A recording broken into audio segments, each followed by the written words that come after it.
Welcome to this graphic design tutorial for beginners. We're going to be discussing 10 very important elements of graphic design. But before we get started, there's a very important element I want to make sure you understand. What is graphic design itself? Design means to designate and place things in certain places, and graphic is visual communication. So graphic design is the visual way of communicating by putting elements and placing them in exact places in order to achieve a specific communication. So that is what you are doing as a graphic designer. Now we're going to get into the 10 key points of graphic design. The first one is colors. You want to make sure that you have contrasted colors and also that you have something that will grab the attention of the viewer and communicate the right tone for that specific design. The second one is fonts. You want to make sure that you keep the number of fonts to your design to no more than 2. It's really good to have a sans serif font and a serif font to help contrast each other. Just to make sure you understand, serif is the little hook on the end, and sans serif means without serif. Number 3 is white space. This will become your best friend. You may have had clients who want to fill every corner of a flyer, but the white space is just as important as the filled space. It gives importance to your design and can help guide the eye and allow things to look more clean and structured. Having an even space between elements helps to also make it feel balanced. The fourth point is to align elements to a common grid. You don't want to have type all over the place in random locations.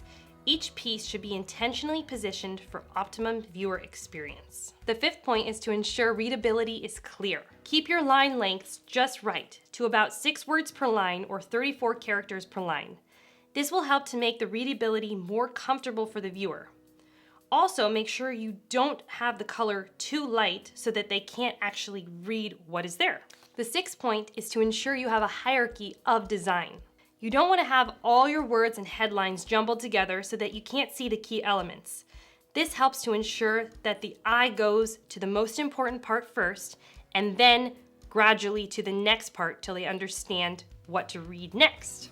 The seventh point is to design for your audience. Make sure you aren't making a bright pink poster for an elegant real estate brand or having kid fonts for something that should be more serious. The eighth point is to stay away from widows and orphans. An orphan is where there's an extra word left at the end of the paragraph on its own line, and a widow is the line that goes to the next paragraph or the next page. Point number 9 is to use vector graphics as much as possible for large scale and small scale projects. For printing on small scale and large scale, it's important that you use the type of elements called vector. This will ensure that your images are sharp and clear no matter how small and no matter how big. Point number 10 is something I don't see many people talk about, and that is for graphic designers to understand marketing. When you know your end user and you understand the technology of marketing itself, it'll make your design so much easier because you'll know the end user and you'll understand what font choices would they want to see, what colors would they be attracted to, and what elements or styles do they like in their visuals. So this is a key one that you can do courses on and read books about to understand that key element of marketing. Those are the 10 elements that you should take and understand and practice over and over in your designs. You can never understand these enough. They are the make-break points of a good design and a bad design. Thank you so much for sticking around to the end of this video. And please make sure you subscribe and like this video and share with other graphic designers who need to hear this as well. I'll see you next time.